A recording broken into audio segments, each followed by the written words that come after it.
आमाच्या विशेष बुलेटिनमध्ये आपलं स्वागत आहे। पाहूया विशेष बातमी।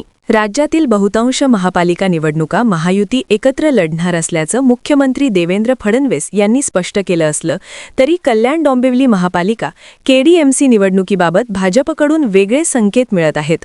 भाजप प्रदेशाध्यक्ष रवींद्र चव्हाण यांनी केलेल्या वक्तव्यामुळे कल्याण डोंबिवलीत भाजप स्वबळावर निवडणूक लढवण्याची शक्यता बळावली आहे। या स्थानिक स्वराज्य संस्थांना सुद्धा एक दिशा दिली पाहिजे।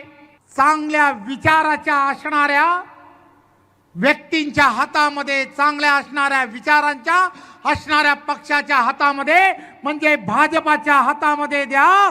15 तारखेचं मतदान कमळाला करा। 5 वर्ष तुमच्या सर्वांची जबाबदारी मी देवेंद्र फडणवीस म्हणून घेईन।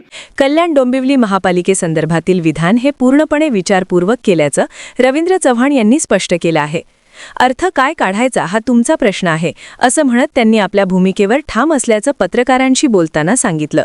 कल्याण डोंबिवलीत भाजपकडे मोठ्या प्रमाणात कार्यकर्त्यांची ताकद असून त्यातून मर्यादित उमेदवारांना संधी मिळणार असल्याचं त्यांनी यापूर्वी नमूद केलं होतं।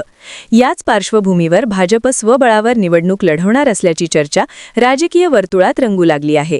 नगरपालिका निवडणुकांच्या निकालानंतर बोलताना रवींद्र चव्हाण यांनी मतदारांनाही थेट साथ घातली होती। कमळ चिन्हावर उभा असलेल्या उमेदवारालाच मतदान करा। केंद्र आणि राज्याप्रमाणे महापालिकेतही भाजपची सत्ता आली तर विकास कामं अधिक गतीने मार्गी लागतील असं ते म्हणाले। त्यामुळे केडीएमसी निवडणुकीत भाजप आणि शिंदे गटाची शिवसेना स्वतंत्रपणे मैदानात उतरण्याच्या चर्चांना आणखी जोर मिळाला आहे। दरम्यान अंबरनाथ आणि बदलापूर नगर परिषदांमध्ये भाजपनं मिळवलेलं यशही या चर्चांना बळ देणारं ठरलं आहे। एकनाथ शिंदे यांचा बालेकिल्ला मानल्या जाणाऱ्या ठाणे जिल्ह्यालगतच्या या नगर परिषदांमध्ये शिवसेनेला पराभव स्वीकारावा लागला। विशेषतः खासदार श्रीकांत शिंदे यांच्यासाठी हा मोठा धक्का मानला जात आहे।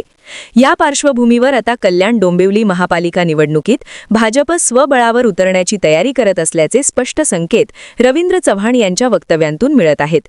त्यामुळे येत्या काळात महायुतीतील समीकरण बदलणार का याकडे सर्वांचं लक्ष लागलं आहे। आमा चॅनलला लाईक करा, बातमीला शेअर करा, सबस्क्राइब फॉलो करायला विसरू नका।